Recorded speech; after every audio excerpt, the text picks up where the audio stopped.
Avocado has appeared on the channel a few times. We talked about why you should eat avocado every day, how to make it last longer, why not to throw away the pit, and even how its leaves are good for the health. Have you watched any of these videos?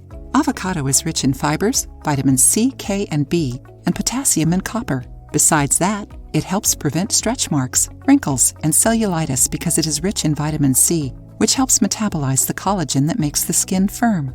Aids in muscle hypertrophy, giving energy for exercise and proteins that help in muscle recovery. Helps control and prevent heart diseases, controlling the LDL cholesterol, bad, and increasing HDL cholesterol, good, while lowering triglycerides levels. Increases hydration of the hair, making it shinier and softer. Improves brain function by stimulating blood circulation and increasing concentration, which contributes to memory. See how many benefits? If you like avocado like us, you will be surprised by what we found out. According to a new study from the University of Illinois, eating an avocado a day improves intestinal health. Did you know that? Liking the video? Then give it a like and share it with your friends to help the channel. The researchers analyzed more than 150 adults, ranging from 25 to 45 years old, during 12 weeks. During the analysis, the participants had meals with and without avocado once a day.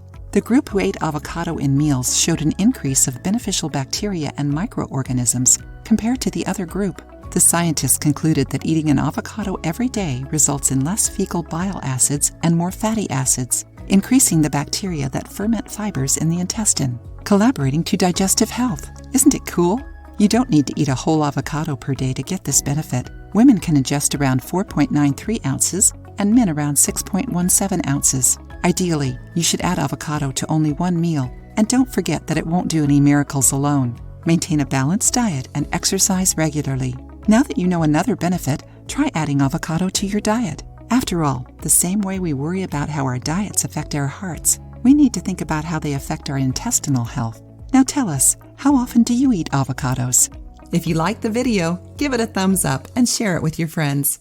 For more recipes and tips, subscribe to the channel.